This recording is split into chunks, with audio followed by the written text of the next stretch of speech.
I love you. I love you. I already started the live one. Oh, YouTube. okay.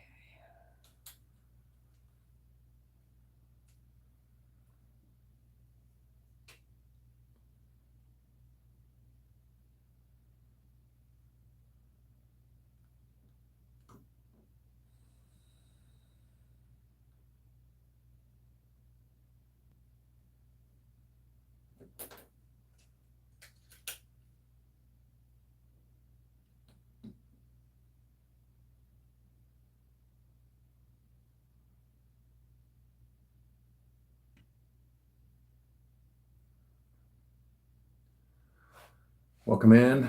We're just getting started here. Or is that you? That's me. Oh, okay. Welcome in. Thanks. So it popped up. I had one. We'll see how many I get. Up there. Up there.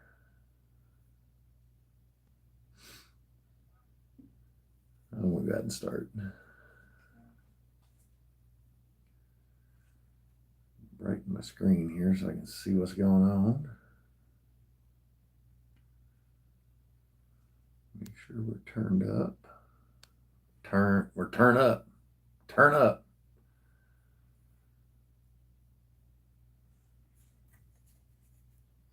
A little bit. There we go. Looking awful bright today. Bright. My ears are sticking out. They're notifying people that I'm live. Let's see. Welcome in, Mrs. F. How are you tonight? Fine. First one in. Took you long enough. It's a delay. It doesn't show you live yet. Jimmy, how you doing? We're just getting started here. This is Myths, Monsters, and Mullets. Welcome in, Chuck. Chuck said he had a paranormal encounter he'd like to share tonight. Wait for a few more people to join in. Scott, how you doing? Just getting started here. Thank you for the likes. I appreciate it. Tap that screen. We got Sky ran in. Welcome in, everybody. We're going to get started here very, very shortly. Lord of the Island, how you doing, buddy? We're looking for paranormal encounters. As always, these lives are recorded, and I will edit them and post them to YouTube as soon as possible, which means it could be a month because I have quite a few already ready to go. We got about 8 people in here. Chuck, are you ready to come in and tell your paranormal encounter?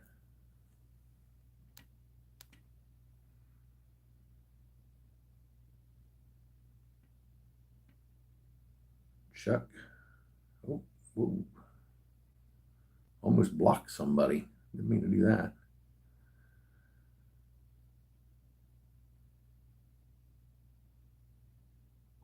Cancel. Why can't I invite you in?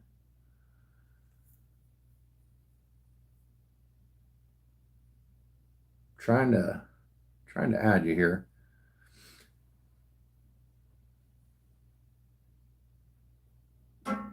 What is going on?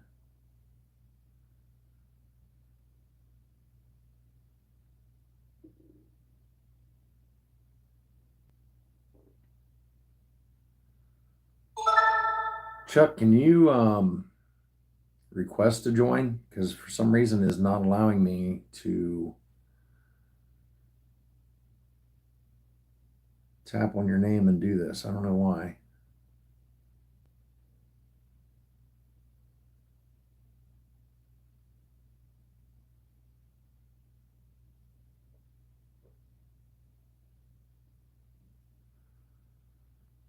This is ridiculous.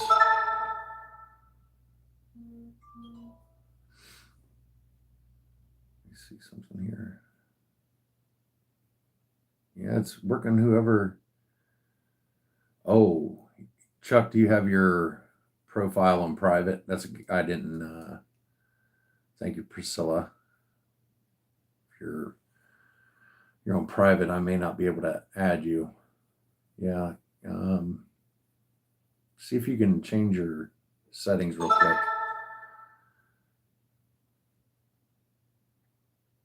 Yeah, because you're private. That's why I can't.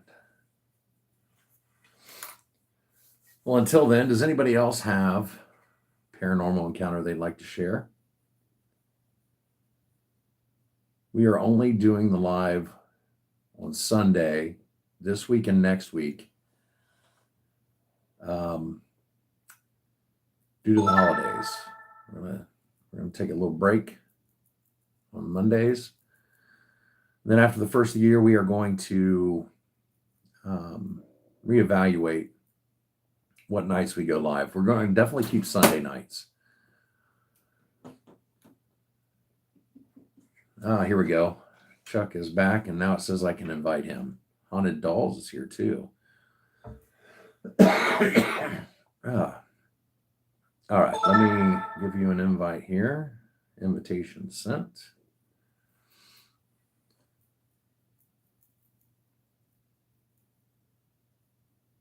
We are connecting. Chuck, how you doing tonight? I'm good. How are you? Wonderful. So you want to tell everybody what state you're from and then go right into your paranormal encounter? I'm from Ohio, and my paranormal encounter started when I was 13. I lived in an apartment with my mom in Englewood, Ohio, and we had stairs. It was a townhouse type apartment, and the TV set up against the stairs. And as you were watching TV, every once in a while, you could see a gargoyle figure coming down the stairs. And my dog would go completely nuts. So my dog Maggie would go completely nuts, barking at it, growling at it, showing her teeth. And it would take me about 2 hours to get her calmed down. Holy cow. So you could, I mean, it wasn't like, could you see through it, or was it a solid figure? It was like a shadow. Really? It was almost like it was a solid shadow, but you could still sort of see through it. But it wasn't very nice. It would move things around in the house. It would make noises. And if you were asleep, you would definitely know it was there because you'd hear scratches on your door. And my dog, it couldn't have been that because my dog was in bed with me. Right. So everybody saw this thing, or just you?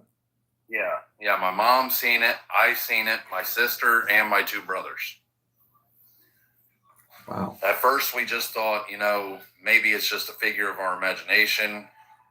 But as it happened pretty much every day, like you catch it out of the corner of your eye. And this was while it was light out, like there was light in the room, you could see this? Yeah, it'd be daytime. It happened at nighttime, daytime. Wow. Because we get a lot of shadow people reports on here, but usually those are at night. How old of a place was this? It was about, at the time, 30 years old when we lived there.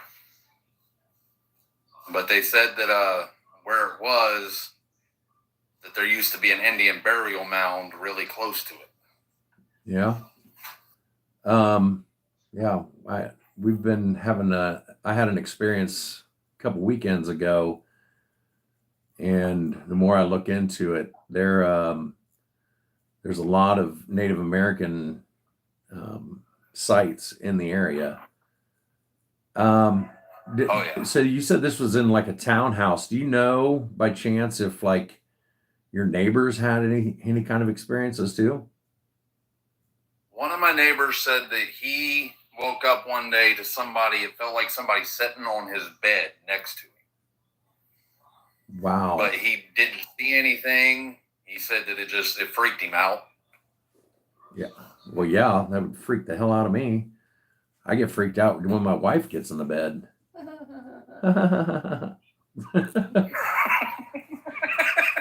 Chuck, I know this is your first time, and there's a lot of people in here that's your first time coming in. I make fun of my wife a lot on these lives because she's in the same room and she doesn't want to come on camera, so I know she won't come over and slap me. That's the time to get away with it. Now, afterwards, it's a different story. You want to talk about scary? That's scary. No, but look, we've been doing this for 7 minutes and I'm already making it fall off the rails. Come on. So anyway, so did you said it would move things around? Yeah. Did it make any noises? Did you hear things at night or anything like that? You'd hear like growling or scratching at the door. But it was like a really faint growl. Mm-hmm. Just to basically enough to let you know it was there. So you say it was a gargoyle like figure. Are you just saying like like did it have wings? No, it was like it almost had like a dog shaped body with a big like gargoyle shaped head. Huh. But you could tell that it wasn't a normal animal because it was way bigger than any dog I've ever seen. I'm taking and I've owned everything from pit bulls to Great Danes, and I've never seen any of them be that size. When you say gargoyle shaped head, so kind of human like, but with like fangs, or? Yeah, I mean, you could tell like the big ears. It almost had like a normal nose, but it was elongated and really, really big. I mean, it still kind of sounds like some of the reports you get of like a dog man, but this isn't a dog man. This is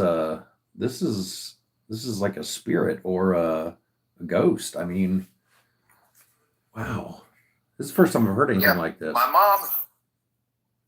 mom got freaked out about it, so she went to one of her friends that supposedly is a white witch. I don't really know much about that stuff, but she said that it was there basically as like a protector of the grounds. But it did not. When it started moving things, she said that meant that it did not like what was going on with the buildings and everything else being that close to the burial mound. Right. So, man, you hear. I heard this story about the white wolf, and this white wolf story was kind of the same thing. It was a protector of some chief's burial site. I'm gonna see what you said. This is in Inglewood, right?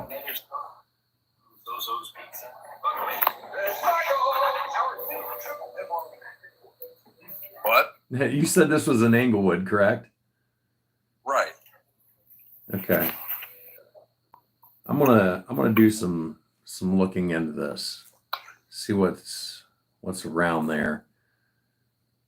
I know that there was a lot of like battles and things like that done back then because people still on their farms there in Inglewood will still find cannonballs and arrowheads and things like that.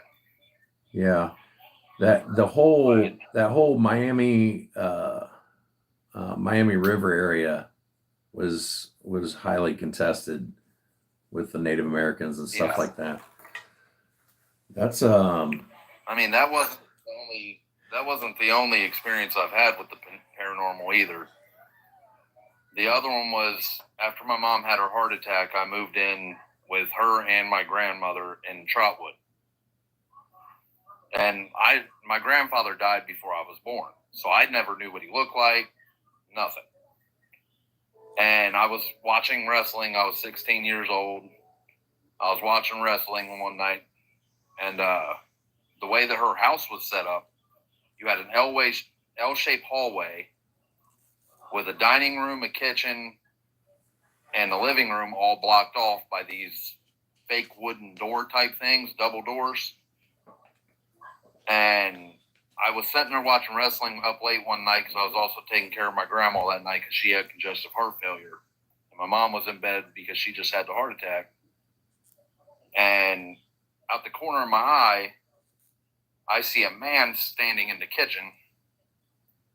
And I described him to my grandmother. He was wearing black slacks, a white shirt with black pinstripes, and he had really dark hair. So I talked to my grandma the next day because it creeped me the fuck out. I'm not going to lie. Sorry for cussing. But it creeped me out. It scared me half to death. I ran back to my room and shut the door and locked it. I didn't know what to do. I was 16. And I told my grandma the next day what I seen, and she pulls out a picture from her room. She goes back to her room, grabs a picture out of her drawer, and brings it to me and goes, "Is this who you seen?" And it was a spitting image of my grandfather. Really? And I told her, I was like, yeah. Yeah. And she was like, yeah, I've seen him around here every once in a while. It's like he never wanted to leave me. So again, that was the first time I've seen a human picture. So again, what this was full body apparition, but you couldn't see through it? Full body. And it wasn't like... It was out the corner of my eye, so I couldn't really tell if I could see through it. Like, it was like one of those corner of the eye type flashes. Right. But as soon as I seen it, it took me a minute to want to actually look that way because I was scared. And when I looked that way, he was gone. So I got up and ran to my room. So your grandma says that he checked in on her, right? Right. He died of cancer about 4 months before I was born. Okay. And she's seen him around the house ever since. Well. And then when I told her about that, she told me, she goes, he was probably looking at you because he didn't know who you were. I mean, the way he was looking at me, and I told her, I said, from what I could tell, the way he was standing, he had his hands in his pockets. And she goes, yeah, he never took his hands out of his pockets. Now, I don't know why, but it was creepy. Well, I mean, it could have been he just, it's family. He's coming in to check on everybody and make sure that everything's good in the house. I mean, if that's the house that he lived in.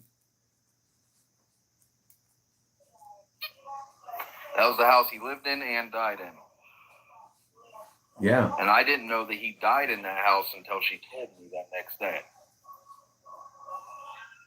Okay. Yeah. And he died actually on the hospice bed in my room.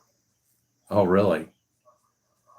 Yeah, just like old Abe says down here, he just come in to say hi, Yeah. I mean, it was enough to make my hair stand on end. I mean, being 16, never really knowing what's out there, and then that happening, like the gargoyle thing scared me enough, let alone seeing a full body apparition. Right. Because I was very skeptical until that point. Okay, hang on just a second, Chuck. I switched over to Wi-Fi. Is that making it better? They said we're lagging. Yes. Yeah, just a little bit. Is it any better now, or is it worse? It's actually better. Yes, it's better. Okay, we'll try that. Sometimes when I'm on the Wi-Fi, though, we'd had problems in the past with it being kind of hit or miss. We'll leave it on the Wi-Fi for now. So after after your grandfather visited, did you have any more encounters? Yeah, a few more. Like the house I live in now, I'm pretty sure is haunted because every once in a while, like my roommates just started figuring this out too. My room is off the living room. Their room is upstairs. Well, right next to my room is the basement doorway. And every once in a while, it usually happens around between 11 and 4 a.m., you'll hear 3 knocks on my basement door. But I'm too afraid to go down to the basement to figure out what's going on.